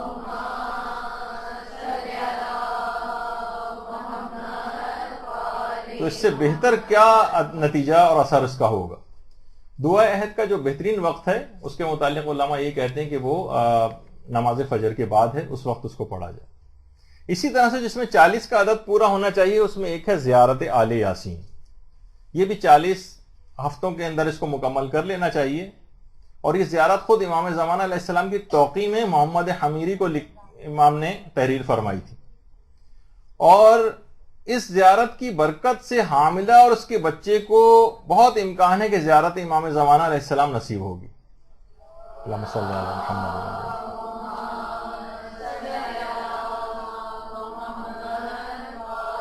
محمد. اچھا، آیت اللہ بہجت یہ بات فرماتے تھے کہ اگر دو میں سے کسی ایک زیارت کا آپ کو انتخاب کرنا پڑے کہ زیارت عاشورہ پڑھیں یا زیارت آل یاسین پڑھیں تو فرماتے تھے کہ زیارت آل یاسین مقدم ہے. ویسے تو اس کی الگ اہمیت ہے، اس کی اہمیت الگ ہے، لیکن فرماتے تھے کہ اگر دونوں میں سے کسی ایک امر کا انتخاب کرنا پڑے تو زیارت آل یاسین مقدم ہے. اور فرماتے تھے کہ آیت اللہ عبد الکریم کشمیری کہتے تھے کہ روزانہ 1 گھنٹہ کم سے کم ہر شخص کو چاہیے کہ خلوت میں گزارے، اور اس خلوت کے اس ٹائم کو جس طرح سے بھی چاہے یاد خدا میں گزارے، البتہ اس کے اندر زیارت آل یاسین ضرور ہونی چاہیے. دیکھیں عرفانیات اور بڑے مقامات کو حاصل کرنے کے لیے زیارت آل یاسین. اور سب سے زیادہ تمام زیارتوں میں مجرب ہے کہ جس زیارت کو پڑھنے کے نتیجے میں سب سے زیادہ لوگوں کو زیارت امام نصیب ہوئی ہے وہ زیارت آل یاسین ہے. سب سے زیادہ اس زیارت کو پڑھنے کے نتیجے میں امام کی زیارت نصیب ہوئی ہے لوگوں کو. تو یہ ہوئی ایک بات، یہ بھی 40 کا عدد اس کا مکمل ہو جانا چاہیے. اس کے بعد اگلا جو عمل ہے وہ ہے 40 بار حدیث قصہ، 40 مرتبہ کا عدد پورا ہو جانا چاہیے. ایک حدیث قصہ فی ہفتے کے اعتبار سے پڑھ لی جائے. آیت اللہ شیخ عبد الحسین خراسانی فرماتے ہیں کہ توفیقات معنوی کے خزانے دستیاب ہو جاتے ہیں اس شخص کے لیے کہ جو پابندی سے حدیث قصہ پڑھتا رہے. اور اگر دوران حمل، فرماتے ہیں آیت اللہ عبد الوحید خراسانی کہ اگر دوران حمل 3 مہینے تک مسلسل یہ حدیث قصہ اس نے پڑھ لی مسلسل، یعنی ایک دن کے گیپ کے بھی بغیر. ویسے تو یہ ہے کہ فی ہفتہ کے اعتبار سے پڑھے، لیکن فرماتے ہیں ایک فائدہ حاصل کرنے کے لیے خاص فائدہ. کہہ رہے ہیں اگر 3 ماہ میں مسلسل اس نے اس کو پڑھا حدیث قصہ کو، تو بغیر کسی زحمت کے اور دل سے اس کو نماز شب پڑھنے کی توفیق حاصل ہو جائے گی. عام طور پہ ہوتا ہے نا نماز شب کے لیے بڑا مشکل سے پڑھا جاتا ہے، یعنی بغیر ہر قسم کی زحمت سے آزاد ہو جائے گی اور انتہائی شوق اور رغبت کے ساتھ یہ نماز شب پڑھنے کی عادی بن جائے گی. بہت بڑا فائدہ اس نے بشرطہ اس نے دوران حمل کم سے کم 3 مہینے تک پابندی کے ساتھ نماز شب پڑھی. اور خود اس کے بچے پر فرماتے ہیں بہت عجیب و غریب اثرات نمودار ہوتے ہیں. اور تجربہ کیا ہے ان عورتوں نے جنہوں نے خاص طور پر اس عمل کو کیا ہے، کہ وہ بھی فرماتے ہیں کہ بچپن سے لے کر جوانی تک اب اس کا بچہ ہے جو پیدا ہوگا، یہ ہمیشہ نماز شب کے اول وقت میں بیدار ہونے والا ہو جائے گا. یعنی نماز شب کا جو افضل وقت ہے، افضل وقت نماز فجر سے پہلے والا جو ہوتا ہے، اور یہ نماز شب کے پابند ہو جائیں گے. اور خود ماؤں نے اس بات کا تجربہ کیا ہے کہ افضلیت جو 3 مہینے تک اس کو پڑھتی رہتی ہیں، کہتی ہیں کہ جس وقت نماز شب کا اول وقت آتا ہے اس وقت بچے کی جو پیٹ میں موومنٹ اور اس کی ککنگ ہے، جو پاؤں مارتا ہے وہ ماں کے شکم پر، وہ بہت زیادہ نماز شب کے اول وقت کے اندر بڑھ جاتی، بہت زیادہ. اور وہ بچہ بہت زیادہ اس بات کا عادی بن جائے گا. اس کے بعد جب یہ بڑا بھی ہوگا تو نماز شب کے وقت فضیلت کے اندر بیدار ہونے والا ہو جائے گا اور اسے کبھی نماز شب قضا نہیں ہوگی. اور یہی وجہ ہے کہ آیت اللہ بہجت بھی فرماتے تھے کہ محافل حدیث قصہ جو ہوتی ہیں یہاں پر معصومین علیہ السلام خود حاضر ہوتے ہیں. اللہم صلی علی محمد وعلی محمد.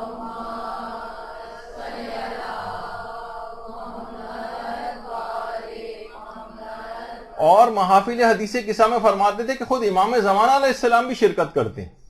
اللہم صلی علی محمد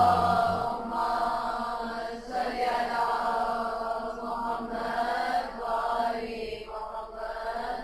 اور باقاعدہ مولا امیر المومنین نے جو پیغمبر سے ایک دفعہ پوچھا تھا، اللہم صلی علی محمد وعلی محمد،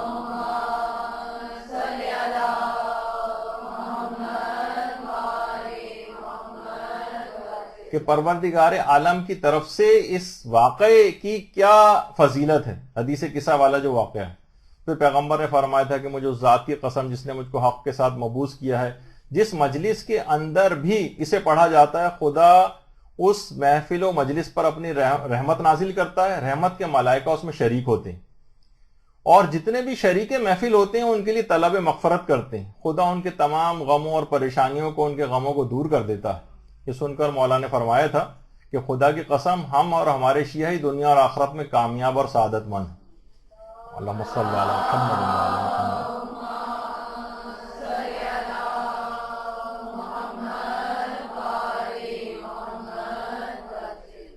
اور قسم کھا کر پیغمبر کے جملے ارشاد فرمانے کا معنی یہی ہے کہ خاص طور پر یعنی اس کی تاکید مزید ہے، تو لوگوں کو چاہیے کہ اپنے پاس ہر وقت حدیث کے ساتھ موبائل فون میں بھی رکھیں، ادھر ادھر کے ہر جگہ اس کو پڑھنے میں تاکہ آسانی ہو. اچھا، آیت اللہ گل پائگانی ہمیشہ سے بالکل جوانی ہی کے دور یا بالکل جس وقت درس خارج بہت اول سے دیتے تھے، ہمیشہ سے ہر مشکل کے حل کے لیے حدیث قصہ کی تلاوت کی بہت زیادہ تاکید کرتے تھے. کہتے تھے ہر مشکل کے حل کے لیے حدیث قصہ پڑھو. آیت اللہ گل پائگانی اور آیت اللہ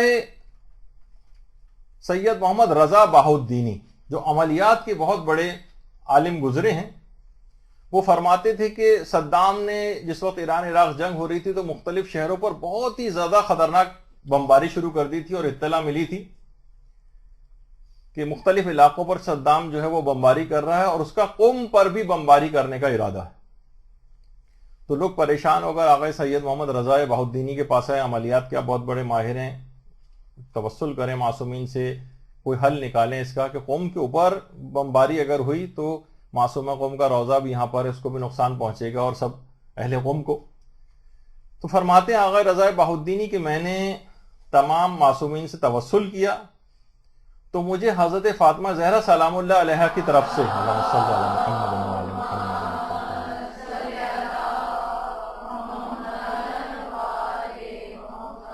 یہ پیغام ملا کہ اہل قوم حدیث قصہ سے توسل اختیار کریں. پھر کہہ رہے ہیں کہ تمام مساجد میں اور گھروں میں لوگوں نے حدیث قصہ پڑھنا شروع کی، اور اس کے فوراً بعد نہ صرف یہ کہ کوئی بمباری قوم کے اوپر نہیں ہوئی، بلکہ جو ایک پائلٹ وہاں پر جہاز بم گرانے کے لیے آ رہا تھا، اس نے اپنے آپ جو جہاز تھا اس کو زمین سے ٹکرا دیا، اور خود پیراشوٹ سے وہ پہلے نکل چکا تھا جب اس کو گرفتار کیا گیا بعد میں. اور اس کے بعد اس سے انٹرویو لیا گیا کہ تم نے ایسا کام کیوں کیا، تم تو بمباری کے لیے آ رہے تھے. اس نے کہا کہ مجھے نیچے ہر طرف پانی ہی پانی نظر آ رہا تھا، کچھ نظر نہیں آ رہا تھا، تو گھبراہٹ میں نے اپنے بم سب ادھر ادھر گرا دی. اور قوم جو ہے وہ مکمل طور پر بمباری سے محفوظ ہو گیا اس حدیث قصہ کی برکت سے.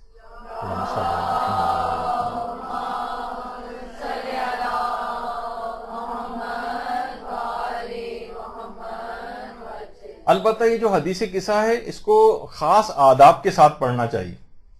آغا سید محمد رضا بہاؤالدینی فرماتے تھے کہ اس کو مغربین کے بعد پڑھیں، سب سے زیادہ بہتر ہے. اس کے آداب میں سے کہ اس کو نماز مغربین کے بعد پڑھا جائے، ویسے کسی بھی وقت پڑھ سکتے ہیں. اور کئی افراد جمع ہو کر اس کو پڑھیں. ایک آدمی بھی پڑھ سکتا ہے، اکیلی حاملہ بھی پڑھ سکتی ہے، لیکن ایک محفل سی گھر میں منعقد کر لیں، چند گھر کی عورتیں ہی جمع ہو جائیں. اور حدیث قصہ کو پڑھنے سے پہلے 41 مرتبہ درود پڑھیں، 41 دفعہ.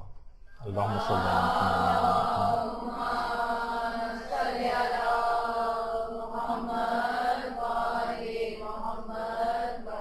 اور اگر ممکن ہو تو حاضرین حدیث قصہ کو حدیث قصہ پڑھنے کے بعد کھانا بھی کھلایا جائے، اور قبلہ رخ ہو کر حدیث قصہ کو پڑھا جائے، اور انتہائی مؤدب ہو کر خشوع و خضوع کے ساتھ حدیث قصہ کو پڑھا جائے. اور آیت اللہ بہجت کے استاد آیت اللہ علی آقا قاضی فرماتے تھے کہ جس وقت حدیث قصہ پڑھی جائے اس موقع پر عود بھی جلانی چاہیے، خوشبو، خاص خوشبو ہے، اس کو جلایا جائے جس وقت بھی حدیث قصہ پڑھی جائے. اور بچوں کو صرف تلاوت قرآن نہیں، وہ تو اپنی جگہ پر ہے، یا قرآن کو حفظ کرانا نہیں، بلکہ حدیث قصہ کو بھی حفظ کروانا چاہیے. ہمارے مولانا غلام علی وزیری صاحب جو ہیں ان کو بھی حدیث قصہ زبانی یاد ہے. اکثر مسجد کے اندر جب بھی وہ یہاں پر پڑھتے تھے پہلے، تو وہ ہمیشہ حدیث قصہ کو زبانی پڑھتے تھے. تو بچوں کو بھی حدیث قصہ زبانی یاد ہونی چاہیے. اس کا ایک فائدہ خاص طور پر بچوں کے حوالے سے کہ وہ بچے کہ جن کی زبان میں لکنت ہے، جو ہکلاتے ہیں، اسٹیمر کرتے ہیں، ان کو حدیث قصہ بار بار اگر پڑھوائی جائے تو ان کی ہکلاہٹ کا مرض دور ہو جاتا ہے حدیث قصہ کو بار بار پڑھوانے سے. اور کہا جاتا ہے کہ اتنی بابرکت جو ہے محفل اس کی ہوتی ہے کہ اس میں شریک جو افراد ہوتے ہیں ان کی عقل کے اندر بھی بہت زیادہ برکت پیدا ہو جاتی ہے. عقل میں برکت کے معنی میں اس سے پہلے بتا چکا ہوں کہ پھر عاقل شخص کبھی کوئی گناہ نہیں کرتا. اور خاص طور پر اس محفل میں عرفا نے خاص خوشبو اٹھتی ہے اس محفل سے جہاں حدیث قصہ پڑھی جاتی، جس کی خوشبو کو عرفا نے محسوس کیا ہے. حتیٰ کہ فرشتے آسمان سے اس خوشبو کو سونگھنے کے لیے زمین پہ آتے ہیں حدیث قصہ کی، جو جس موقع پہ وہ پڑھی جاتی.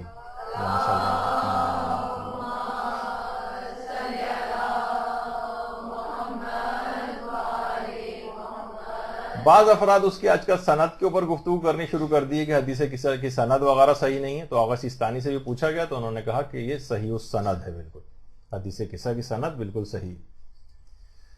اچھا، پھر اس کے بعد جو 40 کا عدد جس میں پورا ہو جانا چاہیے وہ ہے 40 غسل جمعہ وہ انجام دے. اچھا، اس کا مطلب یہ ہے کہ یہ تو کیونکہ صرف جمعہ ہی کے دن انجام دیے جائیں گے، تو 40 جمعے اگر اس دوران آئے تو ایک بھی جمعہ سمجھیں اس کو چھوڑنا نہیں، اور غسل جمعہ ضرور کرنا ہے. کوئی جمعہ اس میں مس نہیں ہونا. پہلا فائدہ تو یہ ہوتا ہے کہ تمام گناہ معاف ہو جاتے ہیں. اور ایک اور بڑا فائدہ مرنے کے بعد یہ ہوتا ہے، جسے آیت اللہ کومیلی خراسانی نے بیان فرمایا، جو کہ اصل میں احادیث کے اندر ہی آیا ہے، کہ ایک بہت بڑی وجہ کہ لوگوں کے جسم قبروں کے اندر خراب نہیں ہوتے، وہ لوگ ہوتے ہیں کہ جو پابندی سے جمعے کے دن غسل جمعہ کرتے ہوں. اس کا ایک بہت بڑا فائدہ مرنے کے بعد ہوتا ہے کہ ان کے جسم پھر خراب نہیں ہوتے، جسم صحیح و سالم ہوتے. ان کی بھی میں نے آپ کو دکھائی تھی ایک دفعہ آیت اللہ کاظم قزوینی کی، کہ 7 سال بعد جب ان کا جسم نکالا گیا تھا، اور قوم سے کربلا منتقل جسم کیا جا رہا تھا. 7 سال بعد بھی بالکل تر و تازہ ان کا جسم برآمد ہوا ہے. ابھی کچھ ہی عرصے پہلے کی بات ہے. اور یہ واحد غسل جمعہ ایک ایسی عبادت ہے, ایک ایسا مستحب کام ہے کہ جس کو ترک کرنا مکروہ ہے. کسی بھی مستحب کام کو ترک کرنا مکروہ نہیں ہے سوائے غسل جمعہ کے. غسل جمعہ کو کوئی شخص ترک کرے تو یہ مکروہ ہے. اور امام چھٹے امام تو یہاں تک یہ جملہ ارشاد فرماتے ہیں, اللہم صلی علی محمد و علی محمد,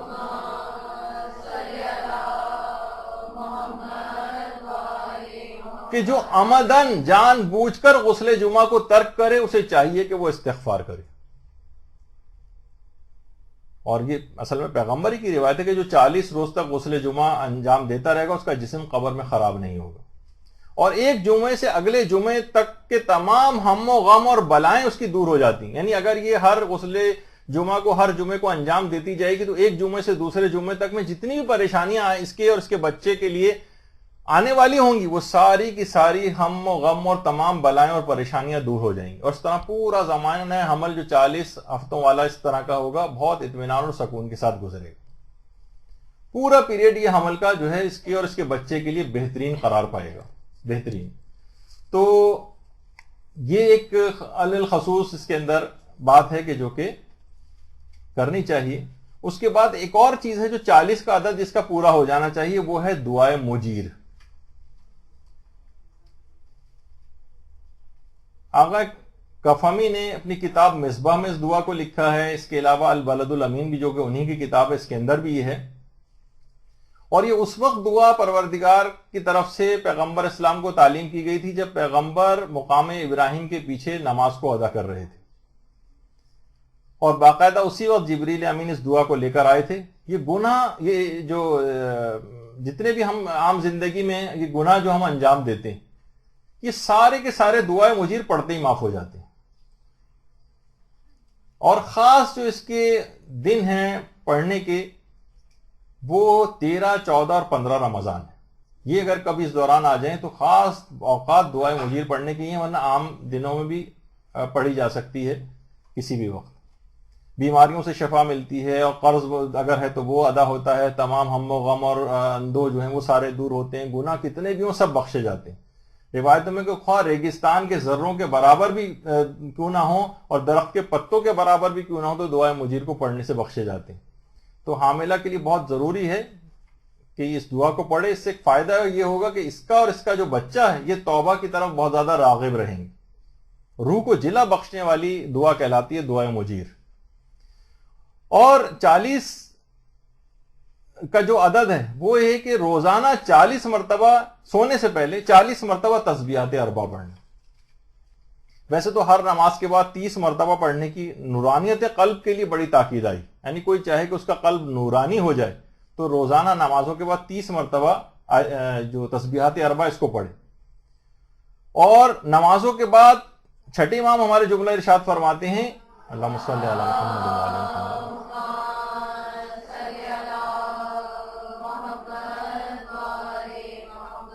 کہ نماز کے بعد جو بھی 30 مرتبہ اس کو پڑھے گا تو اس کے بدن پر موجود ہر گناہ کا اثر ساقط ہو جائے گا. تمام گناہ ساقط ہو جائیں گے جسم کے ہر حصے پر اگر 30 مرتبہ بھی اس نے اس کو پڑھا. اور حضرت امیر المومنین علیہ الصلوۃ والسلام نے تو ایک اور فرمایا اللہم صلی علی محمد و علی محمد,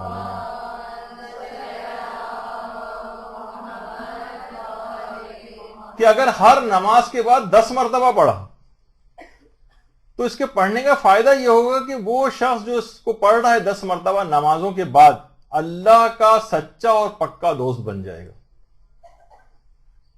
اور 1000 بلائیں اس کی دور ہوں گی, جس میں سے سب سے کم یہ ہے کہ اس دنیا میں مرتد ہونے سے بچ جائے گا. اور آخرت میں 1000 درجات اس کے لیے ذخیرہ کیے جائیں گے, جس میں سے صرف ایک یہ ہے کہ اس کو پیغمبر اسلام کا پڑوس اور ہمسائیگی جنت میں نصیب ہوگی. اللہم صلی علی محمد.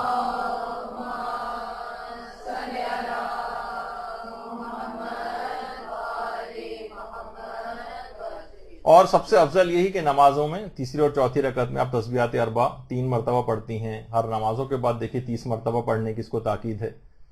اور حضرت امیر تو یہ جملہ بھی ارشاد فرماتے ہیں روزانہ اگر کوئی شخص 360 دفعہ اس کا عدد مکمل کر لے تو روزانہ کے تحفظ کی ضمانت اور بیمہ اس کا ہو جاتا ہے. 360 دفعہ کا تسبیحات اربع یعنی سمجھے 3 تسبیحاں اور 60 دفعہ اور. تو جو حاملہ اگر پڑھ رہی تو حاملہ اور اس کا بچہ ہر مصیبت اور بلا سے محفوظ ہو جائیں گے. اور خود جو نماز جعفر تیار ہے اسی کے اندر بھی یہ 300 مرتبہ تسبیحات اربع ہی پڑھی جاتی ہیں. تو اس کی کتنی زیادہ اہمیت ہے. اور نماز واجب کے اندر بھی آپ نے دیکھا کہ اس کی کتنی زیادہ اہمیت ہے. بلکہ یہ ان مسائل میں سے ایک ہے کہ اگر کوئی شخص غلطی سے تسبیحات اربع پڑھنا بھول جائے تو احتیاط مستحب یہ ہے کہ 2 سجدے سہو انجام دے. باقاعدہ آغا سستانی نے توضیح المسائل میں بھی لکھا ہے اس کو. کیونکہ اس کے اندر دیکھیے خدا کی تسبیح بھی ہے، تحمید بھی ہے، تحلیل بھی ہے، تکبیر بھی ہے، سب کچھ اس کے اندر موجود ہے. تو تسبیحات اربع اس کو 30 مرتبہ روزانہ نمازوں کے بعد آپ نے مختلف عدد سنے. 10 مرتبہ کا بھی فائدہ ہے، 30 دفعہ کا بھی فائدہ ہے، 360 دفعہ کا بھی فائدہ ہے. جتنا بھی جس کے لیے ممکن ہو اس کو اگر انجام دے تو بہت ہی اچھا ہے. تو یہ دوران حمل جتنے بھی اس طرح کے اعمال جو تھے انجام دیے جائیں جو کہ آج ہم نے بیان کی تو بہت ہی زیادہ اس کے بچے پر بہترین اثرات ہوں گے. اور اس پورے پیریڈ کو ان اعمال کو کرتے ہوئے اس حاملہ کو چاہیے کہ اس انداز سے اس پورے پیریڈ کو یہ گزارے. اور اس کے بعد انشاءاللہ جو ہماری اگلی گفتگو ہوگی تو ڈیلیوری کے وقت اور اس سے پہلے اور اس کے بعد جو خاص طور پر کچھ ایسے اعمال ہیں جو تربیت اولاد کے سلسلے میں کافی بہترین اعمال سمجھے جاتے ہیں وہ انشاءاللہ اگلی دفعہ ہم اگلے لیکچر میں اس کا ذکر کریں گے. وصلی اللہ علی محمد وآلہ الطیبین الطاہرین.